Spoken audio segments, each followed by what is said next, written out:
बिस्मिल्लाहिर्रहमानिर्रहीम। अस्सलाम वालेकुम नाज़रीन, मैं हूं आपका मेज़बान कामरान अली। आप देख रहे हैं शहज़ाद न्यूज़। नाज़रीन, आज का प्रोग्राम करते हुए मुझे नहायत दुख और कर्ब का एहसास हो रहा है। मुझे बताते हुए शर्म महसूस हो रही है कि हमारे तालीम फराहम करने वाले इदारे हमारी तालिबात के साथ, हमारे तलबा के साथ क्या कर रहे हैं। मामला है, बात करेंगे बहावलपुर इस्लामिया यूनिवर्सिटी की, कि वहाँ पर एक सिक्योरिटी इंचार्ज के मोबाइल से 5500 वीडियोस बरामद होती हैं, जिसमें हमारी जो तालिबात हैं, मेरी कौम की माएँ बहनें जो हैं, उसके अंदर उनकी उरियाँ फुटेज जो हैं वो छुपाई जाती हैं, उनको ब्लैकमेल किया जाता है और किस तरह प्रोफेसर्स जो हैं वो इसकी सरपरस्ती करते हैं और उसके बाद जो है वो शराब और शबाब की महफ़िलें सजाई जाती हैं। और ये भी आपको बताएं, उन बच्चियों को, उन मासूम बच्चियों को जो दीगर शहरों से वहाँ पर तालीम हासिल करने आई थी, उनको आइस के नशे पे लगाया जाता है, उनको शराब पिलाई जाती है, उनको जो है वो हीरोइन पिलाई जाती है, उनको मुख्तलिफ़ इक़साम के जो नशे हैं उसकी तरफ राग़िब किया जाता है। और अगर कोई लड़की लाइन पर नहीं आती तो फिर उसके लिए दूसरा फार्मूला नंबर 2 उसको ब्लैकमेल किया जाता है कि तुम्हारी फुटेज हमारे पास हैं, हम तुम्हारे पेरेंट्स के साथ शेयर करेंगे और उसको बताएंगे कि तुम यहाँ पर पढ़ने आई हो और क्या कर रही हो। अफसोस से बताना पड़ रहा है, पाकिस्तान है, मुल्क पाकिस्तान है, शाही रियासत है और शाही रियासत के जो असूल हैं, जो कानून हैं, वो आपके सामने हैं कि जिन प्रोफेसर्स ने, जिन हमारे मुअज़्ज़ज़ असातिज़ा ने तालीम फराहम करनी थी, वो नौजवान नस्ल को नशे पे लगा रहे हैं और नौजवान नस्ल को इस दहाने पर ले आए हैं कि जनाब आप शराब और ये शबाब की महफ़िल अटेंड करें। फार्म हाउसेस पे लेके जाया जा रहा है। कहानी बड़ी दर्दनाक है और मुझे बताते हुए शर्मिंदगी हो रही है। कुछ और यूनिवर्सिटीज़ के मामला भी इसके ऊपर सामने हमारे पास आ रहे हैं, इत्तलात हमें मिल रही हैं। मगर आज का प्रोग्राम करते हुए इस वजह से मैं दुख में मुब्तला हूँ, मैं कर्ब में मुब्तला हूँ कि मेरी जो मेरे बहनें, बेटियाँ, कौम की बेटियाँ जो घर से तालीम हासिल करने के लिए गईं, उनको आइस पे लगा दिया, उनको सिगरेट पे लगा दिया। किसने? उनके साथीज़ा ने। किसने कार्रवाई करनी है इसके ऊपर? कानून नाफिज करने वाले इदारे कहाँ पर हैं? क्या हम अपने बच्चों को कैसे अब यूनिवर्सिटीज़ में भेजें? हम कैसे उनको पढ़ाई उनसे कराएं? क्या करें? मामला माँ बाप कहाँ जाएं? और ये जो बच्चियाँ हैं, ये सरकारी यूनिवर्सिटी है, इस्लामिया यूनिवर्सिटी बहावलपुर जो है, ये एक सरकारी यूनिवर्सिटी है जहाँ पर एक आम आदमी की बच्ची जाती है।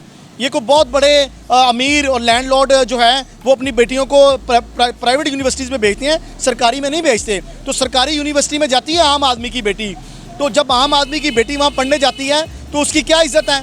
उसको ब्लैकमेल किया जाता है। और जिनका काम वहाँ पर सिक्योरिटी प्रोवाइड करना है, जिनका काम चेक करना है कि रात को कोई बच्ची गेट से बाहर ना जाए, वो अपनी सरपरस्ती में लड़कियों को बाहर भेज रहे हैं। सिक्योरिटी इंचार्ज जो है वो अपनी जिम्मेदारी में ये वरीज़ा सर अंजाम दे रहा है कि यूनिवर्सिटी की लड़कियों को अपनी जिम्मेदारी में वो भेज रहा है कि अगर नहीं जाओगी तो फिर हम आपको ब्लैकमेल करेंगे, फिर हम आपको इतला देंगे। तो बड़ी अजीबोगरीब सूरत हाल है पाकिस्तान में आखिर होकर है। एक तरफ तो लोग महंगाई का शिकार हैं, परेशान हैं और हालात से तंग आए हुए हैं, और एक तरफ देखा जाए तो ये तालीम फराहम करने वाले जो इदारे हैं बड़े रिलैक्स होते हैं। हम जब पता चलता है कि हमारे बच्चे स्कूल में चले गए हैं, हमारी बेटी कॉलेज में चली गई है, हमारी बेटी यूनिवर्सिटी में चली गई है, कि वहाँ पर वो सिक्योर है, उसको वहाँ पर सिक्योरिटी है, इदारे पर सिक्योरिटी फराहम करने हैं। मुझे तो अफसोस हो रहा है कि जिन ख़ानदानों ने उस सिक्योरिटी इंचार्ज के ऊपर ये जिम्मेदारी सौंपी कि वो हमारी इज़्ज़तों की हिफाजत करेगा, उसी ने ही उनकी जो है वो इज़्ज़तों की नीलामी शुरू कर दी और जो है वो पार्टियां अटेंड करानी शुरू कर दी, आइस के नशे और क्या क्या वल्लाहू, इसमें जो है वो बहुत सी चीज़ें हैं, बहुत से मामलात हैं। बड़ा अफसोस हो रहा है आप लोगों को बताते हुए और ये प्रोग्राम करते हुए। लोग हमारे साथ मौजूद हैं, उनसे बात करेंगे, जानने की कोशिश करेंगे कि क्या सूरत हाल है, मुल्क किस सिम जा रहा है और इनको जो लोग जो इसमें पकड़े गए हैं, जो गिरफ्तार हुए हैं, FIR भी लॉन्च हुई है, उनको क्या करार वाकई सज़ा मिलनी चाहिए, इस पर बात करेंगे। लोग हमारे साथ मौजूद हैं, मेरे साथ रहिएगा। प्रोग्राम का सिलसिला नाज़रीन आगे बढ़ाएंगे और आपको बताएं प्रोग्राम कर रहे हैं इस्लामिया यूनिवर्सिटी बहावलपुर में होने वाले सानिया पर। मैं इसको सानिया ही कहूँगा, बहुत बड़ा सानिया है, पाकिस्तानी की तारीख में इतना बड़ा सानिया नहीं हुआ। एक शहरी हमारे साथ मौजूद है, बात कर लेते हैं। भाईजान, जिन प्रोफेसर्स ने, जिन असातिज़ा ने आपके बच्चे को तालीम देनी है, अगर वही कहें उठ के जाओ ये आइस पियो, नशा करो या सिगरेट पियो, तो क्या कहेंगे इसके ऊपर? सर, पहली बात है, जैसे अमेरिका को फ्रीडम आज़ादी मिली हुई है ना, इसी तरह इमरान खान चाह रहा है कि मैं भी आज़ादी दूँ पाकिस्तान को, लेकिन ये कौम के कर्जे नहीं उतार रहे। हमने भी बचपन से पढ़ा है, मेहनत करके, फिर ये FA BA तक पहुँचे हैं, ठीक है, मेहनत करके मिट्टी तक उठाई है, मेहनत की। अपने बाप को पहली साहब में नमाज़ पढ़ाते थे, आप रोज़ी हलाल कमानी होती थी कि हमारा बाप की इज़्ज़त हो के आगे जाके लोग कहेंगे यार अच्छा आदमी था, कि बेटे भी अच्छे नहीं का औलाद। 2-2 बजे की गर्मी में काम किया। हमारे बाप ने 9वीं तक सिगरेट नहीं पीने दिया, सख्ती थी, स्कूल में डंडे पड़ते हैं, ठीक है, सेंटरों के चक्कर काटे, वहाँ से रूल सीखे, सारे उन्होंने हैश वगैरह सारे कानून सिखाए, ठीक है। तो Aahista Aahista step by step सीखते हैं। अब मैं ब्रांड का काम कर रहा हूँ, वो भी स्टेप बाय स्टेप होता है, एकदम नहीं ब्रांड का काम आ जाता। उस टाइम मैं केक स्टैंड बेच पे था, यहाँ पे मोहल्लेदारों ने ख़राब कर दिया कि यार ये इनका बच्चा बड़ा अच्छे लायक है, इनके 5 साल का बच्चा ये शी है, 5 साल का वो बच्चा जवाब देता है जो हमारे 14-17 साल का बच्चा नहीं दे सकता। आप मुझे बताएं, ये जो इस्लामिया यूनिवर्सिटी भावलपुर में सानिया हुआ है, इसके ऊपर क्या कहेंगे? क्या कानून नाफिज करने वाले इदारों को क्या सज़ा देनी चाहिए इन बंदों को? सर वो इस्लामिया फिदिया तो इस्लामिया है, वो फिदिया जमा कराना पड़ता है इस्लामियात का। वो एक किसी वो नोहे में भी है फिदिया का, तो फिदिया जमा कराए बगैर काम नहीं होता इस्लामिया का। आप मुझे बताएं कि जो बच्चियों से ये उल्टे सीधे काम करा रहे हैं वहाँ पर, इसके ऊपर सिक्योरिटी इदारों को क्या कार्रवाई करनी चाहिए? इनको सख्त सिक्योरिटी देनी चाहिए ताकि इनको इबरत हासिल हो, रद्द कुफर इनका ख़त्म हो जाए अंदर से। नाज़रीन, इबरत जो है वो हासिल इनको कराना होगी। बहुत ये लग यूँ रहा है जैसे बहुत बिगड़े हुए कोई रईस नवाब हैं जिनों से ये मामला तो हो रहे हैं और ये चीज़ें सारी आप देख रहे हैं जैसे हो रही हैं। इस वक्त कौम गम और कर्ब में इसलिए भी मुब्तला है कि जिन लोगों ने वहाँ पर अपनी बच्चियों को एजुकेशन के लिए भेजा और वो डर ये रहे हैं इस बात से कि पता नहीं शायद हमारी बच्ची भी इस मामले में मुलविस ना हो। लड़कियाँ भी डरी हुई हैं, सहमी हुई हैं, हमारा कहीं फुटेजेस हमारी सामने ना आ जाए। इसके पीछे एक पॉलिटिकल पार्टी भी है, बड़ी अहम शख्सियत है काफ लीग की, इससे पहले वो PTI में भी रहे, उनके साहबजादे भी इस मामले में मुलविस हैं, जिसके ऊपर भी इंकशाफात सामने आ रहे हैं, मामला जो है वो सामने आ रहे हैं, देख रहे हैं हम। और इसके ऊपर भी अभी इन्वेस्टिगेशन जारी है। देखा यह जा रहा है कि उस सियासी शख्सियत के बेटे को निकालने के लिए इस मामले में से क्या क्या जो है वो करतब दिखाए जा रहे हैं, करता भी हैं ये, और किस किस को इसमें कसूरवार ठहराया जा रहा है, क्या मामला है। और लोग भी मेरे साथ मौजूद हैं, उनसे बात करते हैं, मेरे साथ रहिएगा।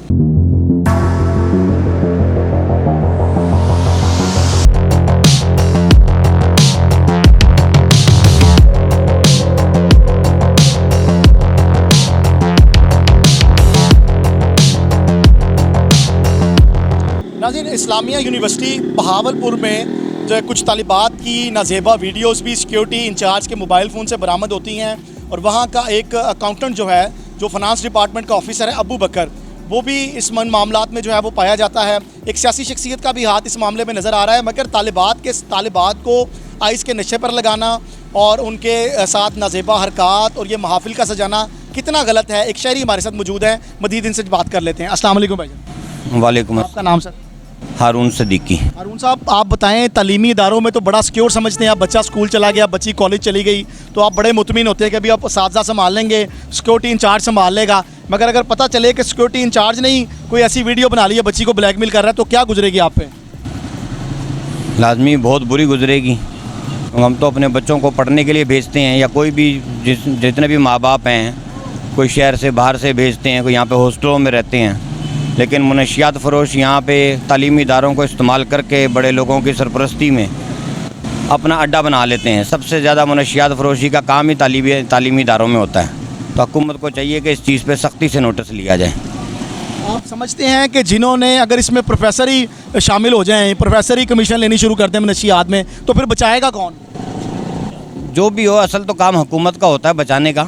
जो भी इसके सरकर्दा इदारे हैं उनको चाहिए कि इसके बारे में सख्ती से एक्शन लिया जाए, और जो भी इस मसले में हो उनकी सज़ा ये नहीं है कि उनको थोड़ी अरसे के लिए बंद कर दिया जाए। ऐसे लोगों को ख़ास तौर पे चौराहे पे फांसी देनी चाहिए, ताकि आइंदा वो किसी की बच्चियों का मुस्तकबिल बर्बाद ना कर सकें। छोटे बच्चे होते हैं, बच्चियाँ होती हैं, अब वो बेचारे तो अपने घरों से पढ़ने के लिए आते हैं, उन्हें क्या पता कि यहाँ पे उनको कौन कोई दोस्ती के आड़ में टकर जाएगा, तो इसी चक्कर में वो नशे में लग जाते हैं। किसी को कोई पता नहीं होता कौन क्या खिला रहा है पिला रहा है। अच्छा, अभी जो वाक़या इस्लामिया यूनिवर्सिटी भावलपुर में एक बड़ा सानिया पेश आया, 5500 बच्चियों की वीडियोस बरामद हुई हैं एक सिक्योरिटी इंचार्ज के मोबाइल से। अब देखें, आमतौर पर तो सिक्योरिटी का ये काम है कि उसने रोकना है कोई लड़की रात को मगरिब के बाद बाहर ना आए, को बाहर ना जाए, तो उसी ने वीडियोस बना के उनको ब्लैकमेल करता रहा कि अगर तुम हमारी बात नहीं मानोगी तो हम तुम्हारे माँ बाप को शिकायत लगाएंगे। आदमी, ये बड़ी गलत बात है। हमारा तो यही मुतालबा हो सकता है कि ऐसे जो लोग हैं उनको ख़ास तौर पर सरेआम फांसी दी जाए, ताकि आइंदा दूसरे लोगों को इबरत हासिल हो कि ऐसा काम वो ना कर सके कोई भी। नाज़रीन, ये सूरत हाल है। बड़ी खूबसूरत बात की है। सदीकी साहब का कहना था कि इनको सरेआम जो है वो इन लोगों को फांसी देनी चाहिए जो मेरी कौम की बहनों बेटियों की इज़्ज़त की रखवाली नहीं कर सकते। यकीनन उनको चौक पे जो है वो फांसी देनी चाहिए और उनकी इबरतनाक सज़ा, ताकि वो बाकी लोगों के लिए भी इबरत का निशान बन जाए। और यहाँ पर मैं आपको बताऊँ कि जब कोई भी तालीम हासिल करने के लिए हमारा बच्चा या बच्ची घर से जाता है तो माँ बाप उसके लिए दुआएँ करते हैं कि या अल्लाह इसको कामयाब कर, ये अपने मकसद में कामयाब हो जाए, ये पढ़ लिख जाए, किसी अच्छे ओहदे पे फाइज हो जाए। मगर जब पता चलता है कि बच्चा आइस पी रहा है, बच्चा जो है वो हीरोइन पी रहा है, बच्चा चर्च के ऊपर लग गया है, बच्चा शराब पी रहा है या बच्चा गलत महफिल अटेंड कर रहा है, तो यकीनन माँ बाप को इस बात का दुख होता है। मगर रोकना असातिज़ा ने होता है, जो हमारे रूहानी बाप भी हैं, जो हमारे समझ लें पेशवा भी हैं, जिन्होंने इस दुनियादारी में हमें चलना सिखाना है, पढ़ना लिखना सिखाना है और मुआशरे में हमें मुकाम देना है। मगर जब वो हमें मुकाम देंगे चर्च का, पाउडर का, आइस का, तो यकीनन आप समझ सकते हैं कि हमारा मुस्तकबिल क्या होगा। कुछ और लोग भी मेरे साथ मौजूद हैं, उनसे भी बात करते हैं, मेरे साथ रहिएगा। जी नाज़रीन, प्रोग्राम के सिलसिले को आगे बढ़ाएंगे। हमारे साथ मौजूद हैं एक बुज़ुर्ग शहरी, जिनसे बात करेंगे कि अगर बच्चों को तालीमी इदारों में भी हिफाजत ना मिल सके और वहाँ पर भी वो महफूज ना रह सकें तो क्या होगा इस मुल्क में। अगर बच्चे, जो पढ़ा लिखा मुआशरा है, जो नौजवान नस्ल है वो पढ़ेगी नहीं, नशे करेगी, तो आगे पाकिस्तान का मुस्तकबिल क्या है। लोग यहाँ पर परेशान हैं, महंगाई बहुत ज़्यादा है, लोग तंग हैं, जो लाख रुपये कमा रहा है उसका भी गुजारा बहुत मुश्किल से हो रहा है और हर कोई हुकूमत के ऊपर ही रोना रो रहा है। मगर अपने तौर पर हमें क्या इक़दाम करने चाहिए, इस पर बात कर लेते हैं शहरी के साथ। और जो इस्लामिया यूनिवर्सिटी बहावलपुर में सानिया पेश आया है, जहाँ पर 5500 लड़कियों की नाजेबा वीडियोस सिक्योरिटी इंचार्ज के मोबाइल से बरामद हुई, उस पर भी बात कर लेते हैं। अस्सलाम वालेकुम, आपका नाम सर? मोहम्मद अमीन। औज़ु बिल्लाहि मिनश शैतानिर रजीम, बिस्मिल्लाहिर्रहमानिर रहीम। खुदाए लम यज़ल का दस्ते कुदरत तू, ज़ुबां तू है, यकीन पैदा कर है गाफिल के मगलूबे गुमा तू है। परे है चरखे नीली फाम से मंजिल मुसलमान की, सितारे जिसकी करते राहों वो कारवां तू है। मकाफानी मकीयानी अज़ल तेरा अबद तेरा, खुदा का आखिरी पैगाम है तू, जाविदां तू है। बेटा, आपने सवाल किया कि हमारे बच्चे ये नशा कर रहे हैं कॉलेजों में, यूनिवर्सिटियों में। बेटा, कॉलेजों यूनिवर्सिटियों में नहीं, ये स्कूलों तक भी पहुंच गया है। ये एक लम्हा फिक्रिया है बेटा। अगर हमने, हमारे अरबाब इख्तियार ने इसके बारे में संजीदगी से ना सोचा तो हम लोग कहीं के नहीं रहेंगे। आज जो एक नवाला हमें मैसर है वो भी छीन लिया जाएगा। ये काम है बेटा सबसे पहले तो हमारे अरबाब इख्तियार का, हमारी हुकूमत का, फिर उसके बाद मेरा और आपका, उसके बाद मेरा और आपका। जब तक बेटा हम अपने बच्चों पे नज़र नहीं रखेंगे कि वो क्या कर रहे हैं, कहाँ से आ रहे हैं, तो उतनी देर तक बेटा हम लोग ये जो नशा है इस पर ना तो बेटा हम काबू पा सकते हैं, ना हम अपने बच्चों की सही तरह से तरबियत और हिफाजत कर सकते हैं। ये हमारा फ़र्ज़ है बेटा, सिर्फ हुकूमत का नहीं, मेरा भी और जो मेरे साथी या आप लोग हैं ये आपका भी। ये जैसे कि हम बड़े बड़े सेमिनार करते हैं, जनाब आज सेमिनार है वो फलां शख्स के नाम का, वो हमें एक ऐसा भी सेमिनार या कोई ऐसी भी महफिल करनी चाहिए जिसमें हम अपने बच्चों को ये बता सकें कि ये नशा क्या है, ये नशा क्या है, इसके फ़ायदे क्या हैं, इसके नुकसानात क्या हैं। बस हमें तो सिर्फ बेटा ये कह दिया जाता है कि तुम मुसलमान हो और जन्नत में चले जाओगे। कैसे जन्नत में चले जाएंगे बेटा, जितनी देर तक हम अपना एहतसाब और अपना हिसाब, अपना अमल खुद नहीं देखेंगे, खुदा भी माफ़ कभी नहीं करता। और जैसा कि इकबाल ने फरमाया है, वो हमें पता, बेखौफ घुस जाऊँगा जन्नत में मैं, वहाँ से आए थे आदम, वो मेरे बाप का घर है। बेटा ये तो ऐसे बात नहीं कि वो जो मेरे बाप का आदम का घर है। दूसरा हमें मिसरा बताया ही नहीं जाता, हम लोगों को ये बताया जाता है कि बेखौफ घुस जाऊंगा जन्नत में मैं, वहाँ से आए थे आदम, वो मेरे बाप का घर है। कहता इन अमाल के साथ जन्नत का तलबगार है तू, वहाँ से निकाले गए थे आदम, तेरी औकात क्या है। बेटा आखिर में मैं कहूँगा, नशा पिला के गिराना तो सबको आता है, मज़ा तो तब है कि गिरतों को थाम ले साकी। वाखिर दवाना अल्हम्दुलिल्लाहि रब्बिल आलमीन। बड़ा खूबसूरत शेर कहा है कि नशा पिलाकर गिराना तो सबको आता है, मज़ा तो तब है कि गिरतों को थाम ले साकी। बहुत खूबसूरत बात की थी। हमारे साथ मौजूद थे एक बुज़ुर्ग शहरी जिन्होंने ये तमाम तर वाक़या जो था वो तफसीलन बताया, और ये भी अफसुर्दा हैं। और हम इनसे पहले भी इनसे बात कर रहे थे तो इन्होंने कहा कि मैं इस सानिया के ऊपर मेरे पास अल्फाज नहीं है कि जिन लोगों पर ज़िम्मेदारी आयद है माशरे में ख़वातीन की हिफाजत करने की, नौजवान बच्चियों को सिक्योरिटी फराहम करने की, वही जब उनके दुश्मन बन जाएंगे तो आप कैसे सोच सकते हैं कि कोई आम आदमी उनकी इज़्ज़त का रखवाला होगा। बहुत दर्दनाक सूरत हाल है, बहुत मुश्किल सूरत हाल है। लोग इस वक्त जो है वो परेशान हैं, ख़ास तौर पर वो फैमिलियाँ जिनका ताल्लुक़ इस्लामिया यूनिवर्सिटी बहावलपुर से है। जब उनको ये इतलात मिली हैं उनकी फैमिलीज़ को, तो वो नहायत दुख और कर्ब में मुब्तला हैं कि तालीम देने वाला अदारा, तालीम मुहैया करने वाला इदारा, जहाँ पर बहुत से नामवर प्रोफेसर्स ये जो है वो कारनामा सर अंजाम दे रहे थे कि लड़कियों को जो है वो नशे पर लगाया जा रहा था, और अब वो चीज़ें सारी खुलकर सामने आ गई हैं, अयां हो चुकी हैं। उन लोगों के मोबाइल डाटा सामने आ चुके हैं, उनके नंबर सामने आ चुके हैं, उनकी कारकर्दगी सामने आ चुकी है। मगर सवाल मेरा फिर कानून नाफिज करने वाले इदारों से ही है कि आपने इसमें क्या कार्रवाई की है, आपने क्या तहफ़्फ़ुज़ फराहम किया है अब तक इन तमाम मामलात के ऊपर, और ख़वातीन वहाँ पर जो पढ़ रही हैं या हॉस्टल में रह रही हैं वो कितनी अपने आप को महफूज महसूस कर रही हैं, या वो भी परेशानी के आलम में मुब्तला है। ये क्या सूरत हाल है, क्या मामलात हैं। कुछ और लोग हमारे साथ मौजूद हैं, उनसे बात करते हैं, मेरे साथ रहिएगा। नाज़रीन, प्रोग्राम के सिलसिले को आगे बढ़ाएंगे। आपको बताएं कि यूनिवर्सिटीज़, कॉलेज और अब स्कूलों में भी मनशियात का सिलसिला जो है वो शुरू हो चुका है, और बच्चों को, छोटे बच्चों को भी मुख्तलिफ़ अक़साम का जो नशा है उस पर लगाया जा रहा है। शहरी एक और हमारे साथ मौजूद हैं, इनसे भी बात कर लेते हैं। भाईजान, यूनिवर्सिटियों और कॉलेज़ में लड़कियों को, लड़कों को चर्स दी जा रही है, आप क्या कहेंगे इस हवाले से? ये चर्च भी दी जा रही है। मुझे तो पता चला था कि आइस भी जो है ना फ़रोख्त हो रही है, इनमें पुलिस भी मुलव्वस होती है। मेरा जो खुद का एक भाई है वो भी इस आइस के नशे पे लगा है, उसके छोटे छोटे बच्चे हैं। बहुत रोकने की कोशिश की है लेकिन वो अभी नहीं रुकता, क्योंकि जो आइस है वो शरेआम मिल रही है, चरस शरेआम मिल रही है, इनमें पुलिस मुलव्वस होती है। इनको सख्त से सख्त सज़ा मिलनी चाहिए। पुलिस के बगैर इनका कोई जो है ना, कोई भी इसको फ़रोख्त नहीं कर सकता। मैं भी एक ड्राइवर हूँ, हम चाहें तो हमें ये मतलब ये ऐसा कारोबार है, ये हर बंदा नहीं कर सकता। इसमें अगर पुलिस इन्वॉल्व ना हो तो ये कभी कारोबार नहीं हो सकता। ये सब इसमें पुलिस इन्वॉल्व होती है, इसका जो है ना सख्त से सख्त सज़ा मिलनी चाहिए। कितने की आइस तकरीबन आपका भाई जो है वो रोज़ाना इस्तेमाल करता है, वो करता क्या है? सर, मेरा भाई जो है वो एक डैम्पर ड्राइवर है, वो आइस पीता है। 2000 रुपये जो है ना इसकी कमाई नहीं, 2000 रुपये मतलब 24 घंटों में वो कमा लेता है डैम्पर में, और वो जो 2000 की आइस पी लेता है। और मेरे साथ जो डैम्पर के कई ड्राइवर हैं जो आइस पीते हैं, हमारा आइस पीते हैं। छोटे छोटे बच्चे, उनके बच्चों को देख के रोना आ जाएगा। छोटे छोटे बच्चे, बीवी बच्चे, मकान कराएगा, वो सब आइस पीते हैं। वो क्या है, पुलिस वाले खुद जो है वहाँ फ़रोख्त करते हैं। किसी को बंदा क्या गिला करे। तो इसका कोई इलाज भी इसका आप करवा रहे हैं उसका, कि वो अब बाहर हो गया, इलाज से आगे चला गया? इलाज से काम आगे चला गया। इलाज से जितने भी वो पीते हैं ना, वो इलाज से काम आगे चला गया। इलाज, जब एक चीज़ मिलती है तो उसका इलाज नहीं हो सकता। जब एक चीज़ बंद हो जाए फिर वो इलाज मुमकिन है कि इलाज हो। मिल रही है, अब पी रहे हैं? वहाँ वो मिल रही है, चिनौट में मिल रही है, फैसलाबाद में मिल रही है, ड्राइवर पी रहे। तो जब शहरों में मिल रही है तो यूनिवर्सिटी में नहीं मिलेगी। पी के ड्राइव ही करते हैं, कहते हैं इसके जब पीने के बाद ज़हन बड़ा काम करता है और बंदा बड़ा चुस्त चवाना हो जाता है। जी, वो उसके ये पीने के बाद जो है ना नींद नहीं आती। ड्राइवरों जो ड्राइवर पीते हैं ना, उनके उसके ये पी लेते हैं तो उनको नींद नहीं आती।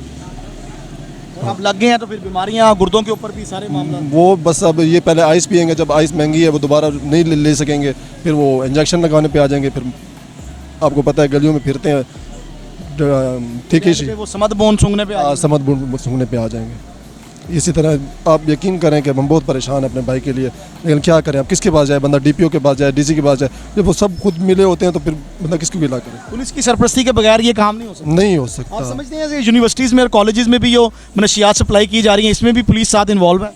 पुलिस के बगैर एक पत्ता भी नहीं हिलता। आपको पता है पंजाब पुलिस है, पंजाब पुलिस जो है अगर इन्वॉल्व ना हो तो कोई यह काम कर सकता है?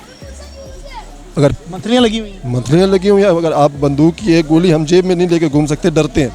और जो लेके घूमता है तो उसका आपको पता है कि वो कोई ना कोई कनेक्शन होता है तो घूमता है, ऐसे घूम सकता है। अभी एक वाकया पेश आया है बहावलपुर इस्लामिया यूनिवर्सिटी में, उस पर लोग बड़े गमज़दा हैं, जिसमें लड़कियों को ख़ास तौर पे आइस पे लगाया गया। उसके हवाले से क्या कहेंगे? उस लड़कियों को लगाया गया वो गलत है, बिल्कुल गलत किया है। लेकिन पता है क्या है, वहाँ पे जो है ना बग़ैर इनके सपोर्टरों के नहीं कोई आम आदमी कोई ये काम नहीं कर सकता। जो भी आम आदमी ये काम करता है वो मंथलियाँ देता है, हर चीज़ की वो एक होता है, मतलब इसमें हिस्सेदार सब होते हैं, सब वो हिस्सा लेते रहते हैं और ये काम करते हैं। हिस्से के बगैर वो काम नहीं होता। आप समझते हैं कि इदारों का काम तो तालीम फराहम करना है, मगर अगर इदारों में ही जो है वो लड़कियां चर्स पिएंगी, शराब पिएंगी और डांस की महफिल अटेंड करेंगी तो तालीम कहाँ से वो हासिल करेंगी? हमारा जो मुस्तकबिल है वो नौजवान नस्ल के ऊपर है, और पाकिस्तान एक ऐसा मुल्क है जिसकी 60% आबादी जो है वो नौजवानों पर मुश्तमिल है। हमारे जो इदारे जितने भी हैं ना, मैं ड्राइवर हूँ तो पूरा पाकिस्तान घूम चुका हूँ, हमारा कोई इदारा जो है ना इस चीज़ पे फोकस नहीं करता कि कोई तालीम करे। वो बस इतना हर कोई भी आप पुलिस का सिपाही उठा लें या अफसर देखो, उनको पैसे से गरज है। किसी पे FIR हो वो पैसा चाहते हैं, वो बस इनके पास पैसा आए, चाहे कोई ड्रग्स पिए या पाउडर पिए या शराब पिए, उनसे उसको क्या गरज है। कैसे आने चाहिए? पैसे आने चाहिए। पैसा या पैसों को सजदे भी करते हैं। आपको पता है पैसों के बगैर इनको पैसा आप खिलाओ, जो मर्जी बेचो, चरस बेचो, पाउडर बेचो। अच्छा ये बताएं, अभी हमें ये पता चला है कि कुछ प्रोफेसर्स भी इस मामले में इन्वॉल्व हैं। उस्ताद का काम तो तालीम देना होता है ना, उस्ताद तो पढ़ाता है बच्चों को, मगर अगर उस्ताद ही कहे कि जनाब चरसला की सिगरेट दिलाओ। देखें, उस्ताद जो होता है बाप जैसा होता है, और बाप जो होता है उसको अपने तमाम औलाद का पता होता है, चाहे बेटी हो बेटा हो, उनको पता होता है कि मेरा क्या बेटा क्या कर रहा है। बगैर मतलब आप अगर किसी के घर में जाके किसी बच्चे की कंप्लेन करें ना, उनको पहले पता होता है कि हमारा कोई बच्चा ये काम कर सकता है या नहीं कर सकता। तो क्या यूनिवर्सिटी का जो सुपरवाइज़र वो प्रोफेसर हो, उसको नहीं पता होता हमारे बच्चे क्या कर रहे हैं? अच्छा चलो, अगर उसको पता चल जाए कि हमारे बच्चे जो आइस पी रहे हैं, वो उनकी कंप्लेन नहीं करता या उनको उनके खिलाफ उनकी कार्रवाई नहीं कर सकता? कर सकता है, लेकिन वो खामोश इसलिए होते हैं ना। स्कूल से भी तनख्वाह मिल रही है, मंथली भी मिल रही है, वो कहते हैं बस हमें हमारा क्या, हमारे सके बच्चे तो नहीं है। अगर उनका कोई बच्चा इस आदत में पड़ जाए तो फिर उनका क्या? ये जो हमारे पाकिस्तान का तो ये रूल है, हमारे जो मुफ्ती होते हैं वो मुफ्ती हैं, आलिम दीन हैं, वो अपने बच्चों को तो आगे करते ही नहीं है। किसी कोई अफसरान देख ले, वो अपने बच्चों को तो कमरों में बंद करते हैं। हमारे जैसे गरीब घराने के जो बच्चे होते हैं उनको इस चीज़ पर लगा देते हैं। खुद इनके बच्चे महफूज रहते हैं। और खुद इनके बच्चे महफूज रहते हैं। सानिया इस्लामिया यूनिवर्सिटी भावलपुर में ये भी सुनने में आ रहा है कि एक सियासी शख्सियत का भी हाथ है, तो सियासतदानों के बारे में क्या कहेंगे? क्या उनके बच्चे भी इन मामलात में पड़े हुए हैं, आइस वगैरह पीने के वाले? देखें, सियासतदान जो है ना, बड़े लोग हैं, इनके बारे में क्या कहें? बड़े लोग जो है इन चीज़ों, डर लगता है। डर क्या लगता है? यहाँ पे सब, अभी मैं खुद डंपर ड्राइवर हूँ, यहाँ पे हम आए हूँ, पुलिस वालों ने हमें रोका है, उन्होंने थप्पड़ मारे हैं, हमसे गाड़ी के कागजात छीने। गाड़ी हमारी अपनी है, हमने पैसा लगाया, मतलब हमने पैसा खर्च करके गाड़ी कारोबार बनाया। इनका क्या काम है? पूरे ये बताएं कि एक साल के अंदर 3 दिन मुहर्रम के आते हैं। हमारे पाकिस्तान के पास 3 दिन मुहर्रम को कंट्रोल करने के लिए कंटेनर नहीं है, प्राइवेट गाड़ियाँ पकड़ते हैं। यहाँ पाकिस्तान में कौन कारोबार करेगा? अब जिस शख्स ने ये 1 करोड़ रुपए की गाड़ी खरीदी है, इसलिए खरीदी थी कि मुहर्रम के लिए वो गलियों में खड़ा करेगा। बाहर से कौन यहाँ आएगा? पुलिस आती कितना नुकसान हो जाता है? 3 दिन में कितने फेरे लग जाते हैं? सर मेरे जो है ना 3 दिन में कम से कम 80,000 रुपये, 1 लाख रुपए का नुकसान है। गाड़ी खड़ी रहेगी? गाड़ी खड़ी रहेगी। और जो लोड खड़ी है उनके टायरों का नुकसान है, 2 लाख रुपए की एक जोड़ी टायरों की है। अब उनका वो जो खड़ी हैं उनके टायरों का नुकसान है। और यहाँ से हम कल सुबह से खड़े हैं, पुलिस वालों ने हमें मारा भी है, कागज़ भी छीन के ले गए हैं, गाली गलोच वो दी है जो पूरी दुनिया में कोई गाली गलोच नहीं करता, वो पुलिस वालों ने गाली दी है। जैसे जंगली डाकू नहीं होते, ऐसे गालियाँ दी है, कोई पूछने वाला नहीं है, कोई तहजीब नहीं, कोई मौजूद माशरे का ख्याल नहीं। मैंने जो IG का हेल्पलाइन नंबर है उस पर कॉल की थी, कोई जो है ना मुझे वो नहीं मिला। आप खुद सोचें कि जब पुलिस वालों का जो लैंग्वेज है वो भी डाकुओं जैसी हो, तो उस मुल्क में आप क्या कहते हैं? इंसाफ कैसे? इंसाफ मिले? जिस मुल्क का इंसाफ नहीं है वो बेकार है मुल्क। उस मुल्क में कोई ना तरक्की हो सकती है ना कुछ नहीं हो। नाज़रीन, ये सूरत हाल है यहाँ पर। चूँकि अशरा मुहर्रमुल हराम का भी आगाज़ हो चुका है और कुछ दिन बाद यौम अशूरा भी है, तो लोगों का ये कहना है कि इनकी गाड़ियाँ पकड़ कर भी रस्तों को बंद किया जा रहा है। चूँकि ये प्राइवेट लोग हैं, अपने पैसों से इन्होंने गाड़ियाँ खरीदी हैं, इस पर भी नाराज़ रहता है। मगर दूसरी जानिब अगर बात करें इस्लामिया यूनिवर्सिटी बहावलपुर के सानिया की, तो उस पर भी अवाम में शदीद गम गुस्सा पाया जाता है। लोगों का ये कहना है कि पुलिस की और कानून नाफिज करने वाले इदारों की सरपरस्ती के बगैर कुछ नहीं हो सकता। जब तक ये इन्वॉल्व नहीं होंगे मामला आगे नहीं चल सकते। और लोग भी हमारे साथ मौजूद हैं, उनसे बात कर लेते हैं, मेरे साथ रहिएगा। प्रोग्राम के सिलसिले को आगे बढ़ाएंगे। नाजरीन, आपको बताएं इस्लामिया यूनिवर्सिटी बहावलपुर में तालिबात के साथ जो सलूक किया गया उस पर तमाम कौम के अंदर गम और गुस्सा पाया जाता है और शदीद रंज भी मौजूद है। हमारे साथ एक स्टूडेंट मिल गए हमें, इनसे बात कर लेते हैं और जानते हैं इनके ऊपर, इनके अंदर क्या एहसास जागा और क्या मामला है। इनसे बात करते हैं। अस्सलाम वालेकुम। वालेकुम सलाम। आपका नाम? सिफतुल्लाह। सिफत भाई, पढ़ते हैं आप? जी भाई, मैं कौन सी क्लास में? मैं BS कर रहा हूँ इंग्लिश में। कौन सी यूनिवर्सिटी से? इस्लामिया कॉलेज पेशावर से। इस्लामिया कॉलेज पेशावर से। अच्छा ठीक है। अभी एक वाकया पेश आया है इस्लामिया यूनिवर्सिटी बहावलपुर के, आपकी नज़र से गुजरा है वो? जी बिल्कुल, मैंने उसके बारे में क्या पढ़ा। कहेंगे उसके बारे में? उसके बारे में मैं ये कहना चाहूँगा कि ये जो हमारी यूनिवर्सिटीज़ की एडमिनिस्ट्रेशन है, ये ओवरऑल पाकिस्तान अगर हम पैटर्न देखें तो एक ऐसा पैटर्न बना हुआ है कि यूनिवर्सिटीज़ में ऐसे ऐसे ओहदे आ गए हैं कि ना तो उनका कोई परमानेंट उनका रोल है यूनिवर्सिटीज़ में, ना ही उनकी कोई स्टैट्यूटरी एग्रीमेंट बनी हुई है, लेकिन फिर भी उनका इतना रोल है यूनिवर्सिटीज़ में कि वो VC से भी ज़्यादा उनका फ़ैसला माना जाता है और हर चीज़ पे उनकी साइंस चाहिए होती है। इन्हीं ओहदों की वजह से हर यूनिवर्सिटी के एडमिनिस्ट्रेशन, उनकी जो असल एडमिनिस्ट्रेशन है उनसे कुछ नहीं हो पा रहा, बल्कि जो बाहर से लाए हुए लोग हैं जो यूनिवर्सिटियों में दाखिल कराए गए हैं उनके ही फैसले सब पे मुसल्लत हो रहे हैं और उसकी वजह से ये चीज़ें हो रही हैं हमारे साथ। आप क्या समझते हैं सिक्योरिटी की क्या जिम्मेदारी होती है, ख़ासतौर पर लड़कियों के हवाले से? देखिए सर, सिक्योरिटी का ये है ना कि हमारे पास हर उधर कैमरे लगे हुए हैं हर यूनिवर्सिटी में, जैसे हमारी यूनिवर्सिटी में भी लगे हैं। तो कैमरों का यही है कि कैमरे दो तरह यूज़ हो सकते हैं। कैमरे या तो किसी को ब्लैकमेल करने के लिए भी यूज़ हो सकते हैं, किसी को सिक्योरिटी देने के लिए भी यूज़ हो सकते हैं। ये हमारे एडमिनिस्ट्रेशन पे डिपेंड करता है कि वो इसे हमारी सिक्योरिटी के लिए यूज़ कर रहे हैं या हमें ब्लैकमेल करने के लिए यूज़ कर रहे हैं। तो वही बात है कि एक चीज़ है, दोनों तरह यूज़ हो सकता है। अगर सही से यूज़ करें तो ये बहुत फ़ायदे की चीज़ हमारे पास लगी हुई है। वो ब्लैकमेलिंग के लिए इस्तेमाल होती रही?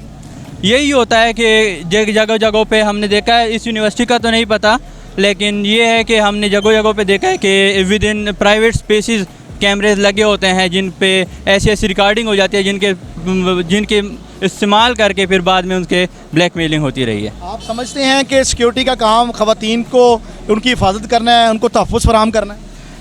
जी, यूनिवर्सिटी की जो सिक्योरिटी है वो सारे तलबा के लिए है, सिक्योरिटी प्रोवाइड करनी है।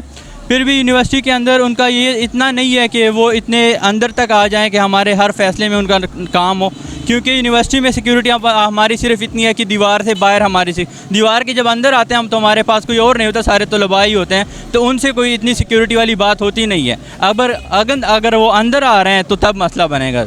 मतलब वो कैमरों की मदद से पहले फुटेजेस हासिल करते हैं। अगर आपकी किसी के साथ दोस्ती है और आप किसी के साथ बैठ के जो है वो कोई गपशप कर रहे हैं तो उसकी फुटेजेस जो है वो सिक्योरिटी इंचार्ज को मिल गई है, तो इसका मतलब आप पकड़े गए, आपकी खैर नहीं है। ये तो अब इस बारे में मैं नहीं कह सकता कि ये ऐसा हुआ होगा, क्योंकि वो ना किसी ने वो वीडियोस देखी हैं ना असल वाक़ये का पता है। मैं आपको बता रहा हूँ कि ऐसे ही हुआ है।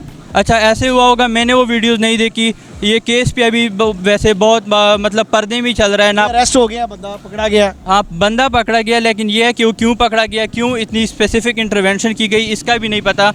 सियासी शख्सियत भी इन्वॉल्व है। हाँ, तो सियासी शख्सियत का अभी नाम सिर्फ आ रहा है, नाम भी उसके बेटे का नाम भी। हाँ, तो अभी चीज़ें खुलनी है कि क्यों, मतलब ऐसा अगर हो रहा था, कई सालों से हो रहा था, और सिर्फ इस मौके पे आके इतनी स्पेसिफिक इंटरवेंशन की गई। उन्होंने अपना बेटा निकालना था बीच में से, उनको पता नहीं था वो निकालेंगे तो इतना रौला पड़ जाएगा। तो बस जो भी था, मैं ये कह रहा हूँ कि कैमरा दोनों तरह यूज़ हो सकते हैं, पॉजिटिव भी नेगेटिव भी।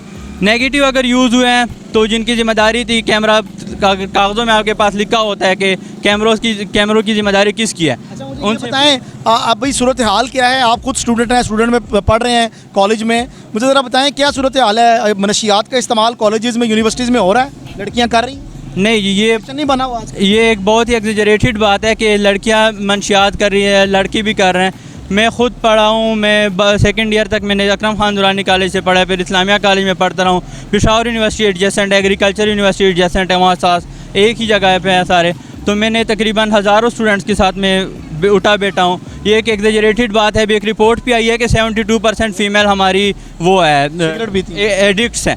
तो जो एक भी पाकिस्तान में ख़वातीन की तादाद में बेपनाह इजाफा हुआ सिगरेट के वाले से इजाफा होगा, लेकिन सर ये आप भी जानते होंगे कि 72% एक बहुत ही एग्जेजरेटेड नंबर है। 72% अगर हम मेल में भी कहें ना, फिर भी मानने वाली बात नहीं है।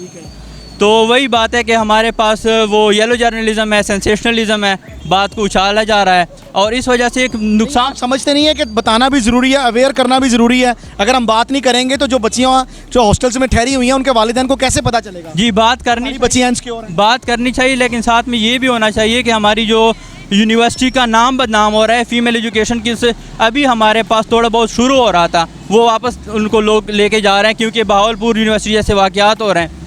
तो ये भी देखना, आप वालिदैन नहीं भेज रहे यूनिवर्सिटीज़ में। वही हो रहा है ना कि अब लोगों में ये बन रहा है कि नहीं, फीमेल्स को नहीं पढ़ना चाहिए यूनिवर्सिटीज़ में। तो इसमें कानून नाफिज करने वाले इदारों को क्या करना चाहिए? अब तो चीज़ें साबित हो गई हुई हैं, अब उनको क्या एक्शन लेने चाहिए ताकि दोबारा ऐसा वाक़या रूनुमा ना हो?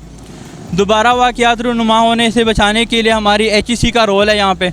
यूनिवर्सिटीज़ में जितनी माल फंक्शनिंग हो रही है, बात है नाज़रीन, हायर एजुकेशन कमीशन जो है उसको इसके ऊपर सख्ती से देखना होगा, क्योंकि हमारी यूनिवर्सिटी का स्ट्रक्चर सारा, हर यूनिवर्सिटी में, मैं ख़ुद थोड़ा बहुत इसमें इन्वॉल्व हूँ, तो मैंने देखा हुआ है कि हर यूनिवर्सिटी का स्ट्रक्चर फ्लॉड है।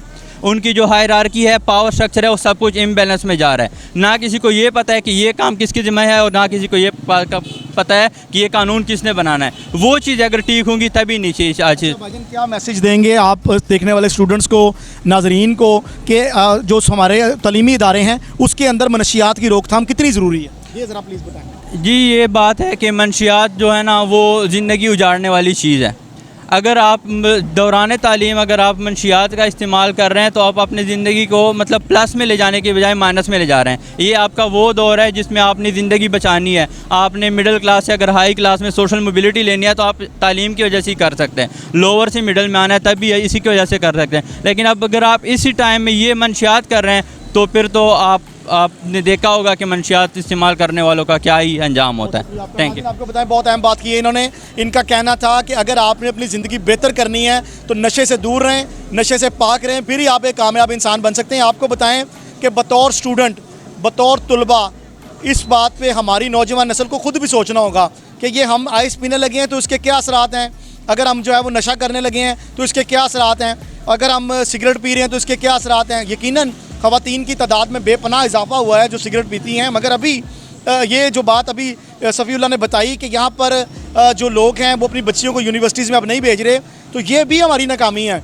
जब कोई माँ पढ़ी लिखी नहीं होगी तो वो कैसे पढ़ा लिखा मुआशरा में देगी, उसका बच्चा कैसे पढ़ा लिखा होगा। तो ये और भी बुरी बात है कि अब हम लड़कियों की तालीम के ऊपर पाबंदी लगा रहे हैं। एक नए टॉपिक के साथ दोबारा आपकी खिदमत में हाजिर होंगे। मुझे अपने मेज़बान कामरान अली को इस वीडियो से इजाज़त दें। अपना ख्याल रखिएगा। अल्लाह हाफ़िज़।